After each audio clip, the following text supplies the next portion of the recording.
Hi everyone, welcome back to my channel. This is Dixon. You've seen the title, you've seen the thumbnail. Let's get into the video. But before we get into the video, I need your help to get to 1,000 subscribers. Thank you for getting me to 100 subscribers. Let's get into the video. Now, sometimes you don't know how to do that. So you might say, imagine you're walking down Bloor Street and there's this guy who's like alcoholic and schizophrenic and has been on the streets for 10 years. He sort of stumbles towards you and, you know, incoherently mutters something. That's a problem. And it would be good if you could fix it, but you haven't got a clue about how to fix that. You just walk around that and go find something that you could fix, because if you muck about in that, not only is it unlikely that you'll help that person, it's very likely that you'll get hurt yourself. So, you know, just because while you're experiencing things announce themselves as in need of repair doesn't mean that it's you right then and there that should repair them. You have to have some humility. You know, you don't walk up to a helicopter that isn't working and just start tinkering away with it. You have to stay within your domain of competence. But most of the time, if people look at their lives, you know, it's a very interesting thing to do. I like the idea of the room, because you can do that at the drop of a hat. You know, you go back to where you live and sit down and think, okay, I'm going to make this place better for half an hour. What should I do?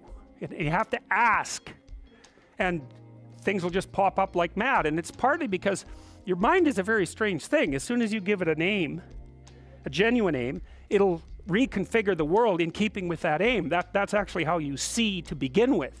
And so if you set it a task, especially, you have to be genuine about it, which is why you have to bring your thoughts and emotions together, and then you have to get them in your body so you're acting consistently. You have to be genuine about the aim, but once you aim, the world will reconfigure itself around that aim, which is very strange.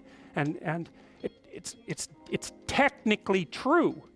You know, the best example of that, you have all seen this video where you watch the basketballs being tossed back and forth between members of the white team versus the black team, and while you're doing that, a gorilla walks up into the middle of the video and you don't see it. It's like, you know, if you thought about that experiment for about 5 years, that would be about the right amount of time to spend thinking about it, because what it shows you is that you see what you aim at. And that, man, if you can get one thing through your head as a consequence of even being in university, that would be a good one. You see what you aim at.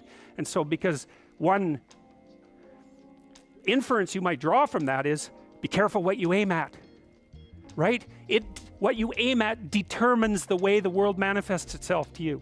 And so if the world is manifesting itself in a very negative way, one thing to ask is, are you aiming at the right thing? Now, you know, I'm not trying to reduce everybody's problems to an improper aim. People get cut off at the knees for all sorts of reasons. You know, they get sick, they have accidents.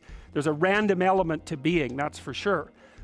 And so you don't want to take anything, even that particular phrase, too far. You want to bind it with the fact that random things do happen to people, but it's still a great thing to ask. For the people thinking this is speaking things into existence, just get your mind out of that gutter. He's more or less telling you what you focus your mind on, that is what you will most likely work on. Yeah. Okay, so Rogers was a phenomenologist, and he was interested in, he didn't start his philosophy from the perspective of subject versus object, or from the idea of psyche, like sort of inside you, your mind with its layers. That's not how he looked at it. And so let's go through, well, I'll introduce you to Rogers. I think and then we'll talk about it more next time. I'm going to start, though, with something that I learned from him that I think was of crucial importance. And so we'll set the stage for the further discussion with this. And I'm going to read it to you. Assuming a minimal mutual willingness to be in contact and to receive communications, we may say that the greater the communicated congruence of experience, awareness, and behavior on the part of one individual, the more the ensuing relationship will involve a tendency towards reciprocal communication with the same qualities. Mutually accurate understanding of the communications, improved psychological adjustment and functioning in both parties, and mutual satisfaction in the relationship. It's quite a mouthful. What does it mean? Assuming a minimal mutual willingness to be in contact and to receive communications.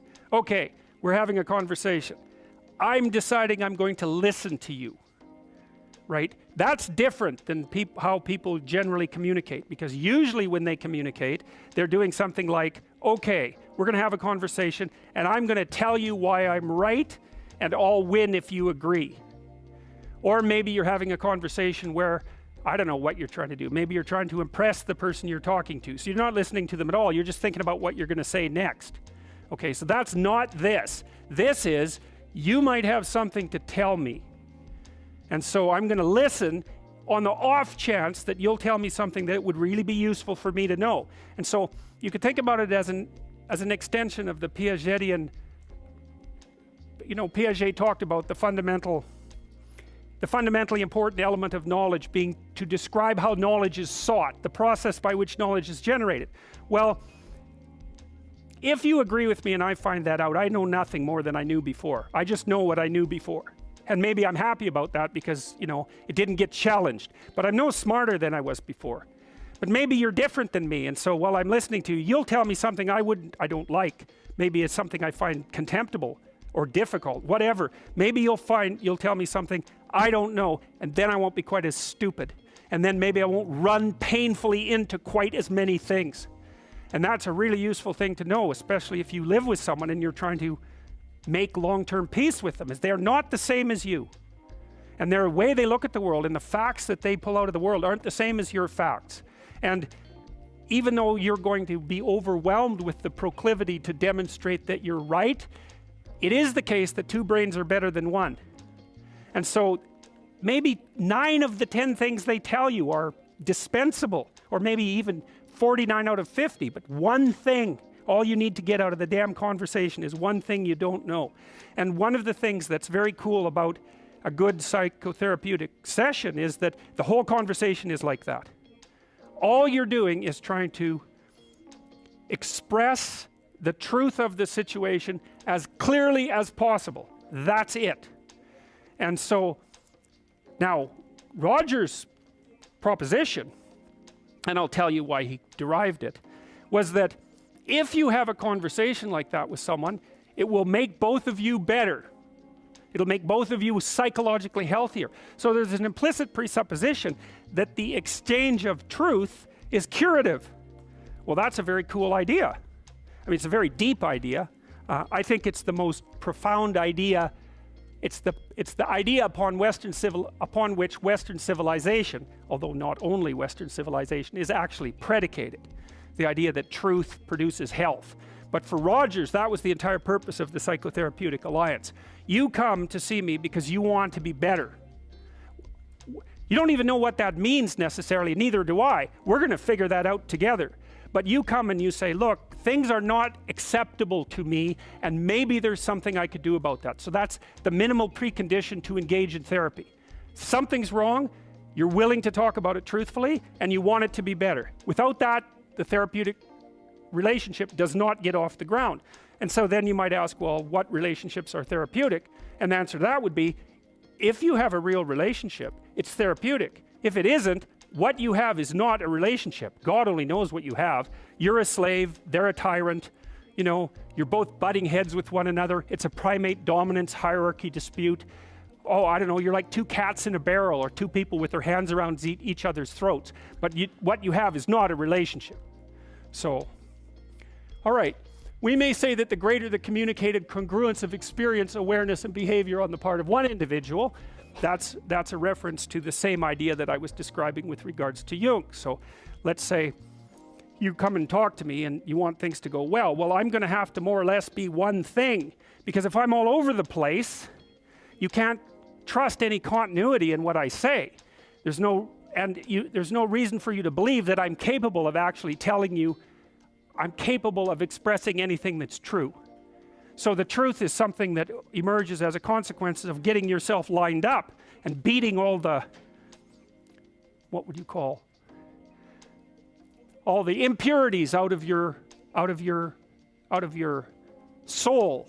I get what he's trying to say. For you to have a good relationship, one person has to, when one person is talking to another person, the other person has to be willing to listen. not just to hear the person, but decide to forgo all objection just for the sake of getting the information from that other person, then replying or rebutting or deciding.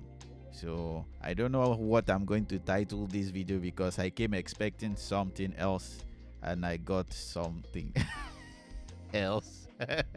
The main crux of it is, for you to have a good relationship, whenever the parts switch, it doesn't have to be one-sided. When someone is talking, the other person must be willing to listen, understand, not infer wrong motive or their own motive or bias, then move from there. As long as that cycle keeps happening, you will have somewhat like a therapy where you get problems solved. So that's where the video is. I don't know if I'm going to upload it, but if I do, please leave me a like, share, and subscribe. This is Dixon signing out. Bye bye.